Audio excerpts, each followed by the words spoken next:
Whether you think it's one of his best films or a weaker link in his filmography, there's little denying the craft that went into Inglourious Basterds. Just like the rest of his movies, Tarantino has poured so many details into this film that it's hard to catch them on a rewatch or even a second rewatch or even a 10th rewatch. But there are some fascinating details in there, and that's exactly what we're going to be covering today. So, I'm Josh from WhatCulture.com, and these are 20 things you probably missed in Inglourious Basterds. Number 20, the opening title is scanned from Tarantino's script. You might recall that Inglourious Basterds' title card isn't so much a logo as it is handwritten scrawl. However, this is more than just a playful flourish on Tarantino's part, as this is actually the director's own handwriting. More to the point, it's actually the exact handwritten text that appeared on the filmmaker's own script of the movie that was taken and scanned and then transplanted straight into the film itself. 19. Hans Landa only greets the Lapidite daughter with Aryan features. In the movie's unforgettable opening scene, Colonel Hans Landa pays a visit to Perrier Lapidite's farm. And upon entering his abode, he finds Lapidite's 3 daughters all lined up. Now, in the scene, Landa's eyes are immediately drawn to daughter Charlotte, but you might not have really noticed why. Well, it's because Charlotte is the only one of the 3 to have blonde hair and blue eyes, the distinct Aryan features, while Charlotte's sisters both have dark hair and brown eyes, which seemingly wouldn't interest Landa all that much, given, he's like one of the biggest Nazis. Number 18, the weirdly inconsistent subtitles. Tarantino's film, of course, features a plethora of non-English dialogue spoken throughout the film, and as such, requires subtitles to understand. However, the manner in which these subtitles are actually used within the film itself is kinda strangely inconsistent. For starters, in the opening farm scene, the subtitles will seemingly choose on a whim whether or not to translate the conversational language that is being spoken. For example, at one point merci is simply translated as merci, but when Landa praises the father for his milk and family, the return merci is then translated as thank you in the subtitles. Landa saying we also isn't translated to yes in the subtitles either, for seemingly no reason. It has been suggested that Tarantino left in these mistakes as a kind of homage to the rough and ready spaghetti westerns that inspired so much of his career, but that might be giving the man too much credit. Who knows? Number 17. Aldo Raine only kills 1 person in the entire movie. Though he seems like a pretty deadly kind of guy by his look and demeanor and reputation, we actually only see Lieutenant Aldo Raine kill a single person in the whole movie. In the final scene, when Landa surrenders himself to the bastards alongside his radio operator Herman, Raine promptly pulls a gun and then shoots Herman dead. And while Raine certainly commands a whole bunch of Nazi slaughter and scalping throughout the film, this is the only time he gets his hands directly dirty and kills someone directly. Number 16, Landa slyly checks one of the Lapidite girls' pulses. Back to the opening scene now, when Hans Landa sits down and one of the Lapidite daughters, Suzanne, walks by him. At this moment, he grabs her wrist and then asks if she would accommodate him by pouring him a glass of milk.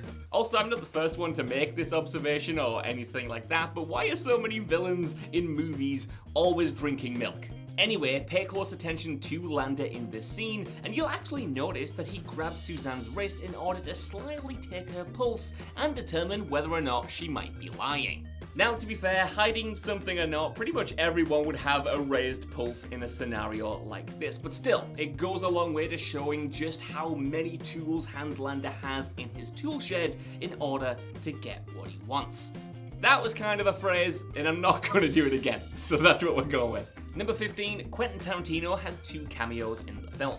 It's not unusual for Tarantino to put himself in his own movies as a cameo or even a significant part. However, this time around in Inglourious Basterds, he actually plays 2 different roles. First up, he plays a dead Nazi who gets scalped by one of the bastards during their introductory sequence, and secondly, he provides the voice for an American soldier during the premiere of the Nazi propaganda film Nation's Pride. In the latter case, he can be heard saying, "I implore you, we must destroy that tower," in an exaggerated southern accent that I'm not even going to attempt here. Number 14. The names of Jewish people are written on Donnie's baseball bat. Now this one's much easier to spot if you've seen the recent 4K restoration.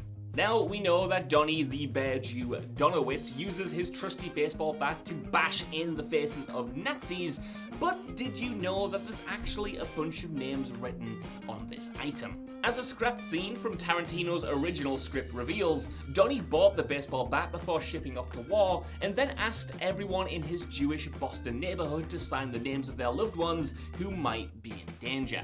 The establishing scene reportedly featured in a version of the film that was initially shown at Cannes Film Festival, but sadly we haven't seen it on any home video releases since, which is such a shame. Number 13, Aldo Rain's neck scar is from surviving a lynching. Now, there is enough going on in this behemoth of a movie that you might have not noticed the kind of prominent scar that's on Lieutenant Aldo Rain's neck. And those of you who did notice probably just assumed that it was the result of Aldo having his throat sliced open and somehow surviving.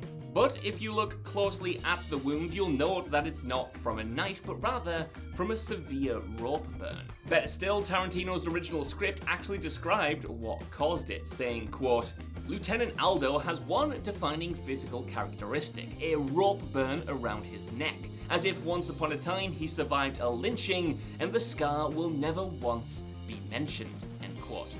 Number 12, Highcox uses pop culture to fill his knowledge gaps. British Commander Lieutenant Archie Highcox poses as an undercover Nazi while in German-occupied France. Yet, despite his dedication to the role and his aptitude for speaking German, he's eventually undone by a misunderstanding of German social mores.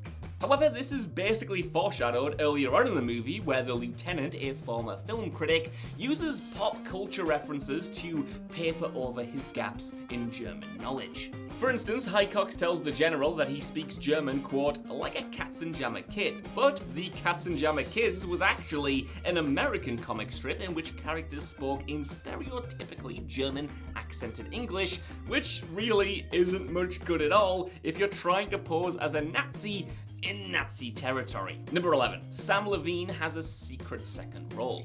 Freaks and Geeks star Sam Levine plays one of the lesser bastards in the movie, and his inclusion in the film at all is apparently down to Tarantino's own fandom for the aforementioned TV show. Yet, the actor has a secret second role in the film, which is becoming a common theme in this list that you'll only notice if you have the eyes of a hawk. That's because during Hitler's introductory scene when he learns of the bastards' most recent rampage, a man can be seen painting his portrait in the background, and indeed, that's Levine himself, concealed beneath a fake beard and mustache. And yeah, while I probably could have just made this up, this was indeed confirmed on Twitter a few years ago. Number 10, Bridget von Hammersmark realizes Highcox's big mistake. Lieutenant Highcox's German disguise is ultimately rumbled when Nazi officer Hellstrom notices that he uses the wrong fingers when asking for 3 drinks. In the scene, the fake Nazi throws up his middle, ring, and index fingers when asking for the drinks, when a German would actually use their thumb, middle, and index finger. Like this. What you probably didn't realize though is that the moment that the character puts his fingers up is that Bridget von Hammersmark actually notices his error and her eyes widen with horrified realization for just a brief second. Number 9, the yellow leaf on Corporal Wicky's chest represents the Star of David. During Donnie's iconic introductory scene, a leaf falls on Corporal Wicky's jacket and stays there for the rest of the sequence. Though this was seemingly a happy accident on the day, some have noted the leaf's resemblance to the Star of David patch that the Nazis forced Jewish people to wear as a means of identification. And in the event that you think we might be thinking too much into this, Eli Roth did confirm the story in a subsequent interview. He said, quote, "There's another scene when a soldier is pointing at a map and a yellow leaf falls on actor Gideon Buckhart's chest. And someone else pointed out that it's, quote, down to the yellow leaf that mimics the Star of David on that soldier, and Quentin kept that, and he kept it for a reason," end quote. Number 8, Landa smokes the same pipe as Sherlock Holmes. Now you'll probably remember that in the farmhouse scene that we've talked about so much today, Hans Landa pulls out a comically oversized pipe while he's interrogating his subjects. Now, aside from being a cute sight gag in an otherwise incredibly menacing scene, it should be noted that this is the exact kind of pipe smoked by Sherlock Holmes himself in the many adaptations of Arthur Conan Doyle's series. And given that Landa is essentially working as a detective while he's at the farm, this is just another cruel joke on his part. Number 7, the dead dogs in the vet clinic. After the tavern shootout, Bridget von Hammersmark is at a local vet's getting her wounds treated to while she's talking to Lieutenant Aldo Rain about what exactly went wrong. This exchange is intense enough that the audience is typically laser focused on the characters. But if you peek just behind them, you might notice 2 dead dogs in the cages in the background. And the reason for this? Well, Tarantino actually had to cut a scene where the bastards forced the vets to help them by murdering 2 of their dogs right in front of their eyes. So yeah, these guys definitely weren't doing it out of the kindness of their heart, and you'll remember that the next time you watch this movie. Number 6, Landa's strudel looks like a house once he puts a cigarette out in it. Here's something you can miss incredibly easy, yet once you do notice it, you'll never watch this scene or the movie in the same way again. At the end of the incredible, unforgettable scene when Hans Landa dines at a French restaurant and makes the most intense strudel order of all time, he departs by extinguishing his cigarette in the remains of the dessert. It's been suggested by some fans that Tarantino lingers on this rather unflattering final glimpse of the dessert because it now resembles a house, particularly the Lapidite cabin from the start of the film. And given the fact that Landa is sat right next to Shosanna all the way through this scene, this reference is probably on purpose. Of course, this could also be a classic case of people just looking far too deep into this movie in this particular image, but hey, I do like this theory. Number 5, the bastards in Nazi costumes are covered in blood and bullet holes. When Hirschberg, Hugo Stiglitz, and Donowitz pose as Nazi soldiers to ambush 3 incoming Nazis on the forest road, pay close attention to the backs of their jackets. We only see them for a brief second, and the shadows cast across their backs do make it difficult to spot without hitting the pause button, but the jackets actually have splashes of blood and even bullet holes on them. And this is of course because the bastards appropriated these costumes by killing the Nazis who previously owned them. It may seem obvious when you explain it like that, but it's such a small detail and you probably don't notice it because it goes by so quick. Number 4, Brad Pitt does a Marlon Brando impression during the premiere. One of the film's most hilarious sequences, of course, comes near the end, when the group of bastards put on their disguises and infiltrate the premiere of the movie to get close to the Nazi high command. Brad Pitt is definitely the star here, as Aldo awkwardly pretends to be an Italian stuntman named Enzo Golami, and in an apparent attempt to look Italian, he pushes his jaw out in a kind of bizarre way. While it might just seem like a funny thing to do, Brad Pitt was apparently influenced by Marlon Brando in this scene, particularly his role as Don Corleone in the Godfather movie. Just like Brando did, he juts out his face and tenses his jaw muscles to give him that kind of uncanny speech pattern. Number 3, the girls getting Zola's autograph are wearing Hitler Youth uniforms. At the premiere, the camera glides up the stairs as Shosanna walks past Nazi Frederick Zoller, who is signing autographs for a group of 3 fans. Now, while you probably assume that these women are either ambitious female officers or simply some of Zoller's fangirls, it's not that simple. In fact, their distinctive brown jackets instead indicate that they're part of the League of German Girls, or Band of German Maidens, the girls' branch of the Hitler Youth. Number 2, Shosanna's death speech is in English for revenge.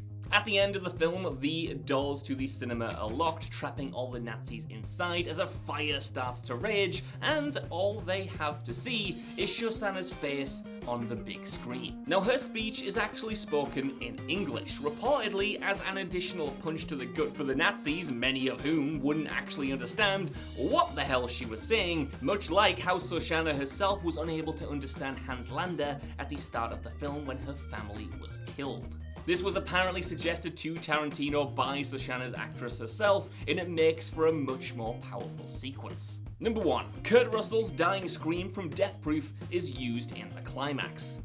So, at the end of the movie, Shosanna's final plan to execute the Nazis' high command in this fiery inferno does actually succeed. And in one hilarious shot, we get to see a German officer propelled through one of the cinema's windows by a huge explosion. And to make it even better, the officer lets out a ridiculously over-the-top, blood-curdling scream. And if you thought this particular scream did sound a little bit familiar, that's because it's actually ripped directly from Tarantino's previous movie, the Kurt Russell starring Death Proof.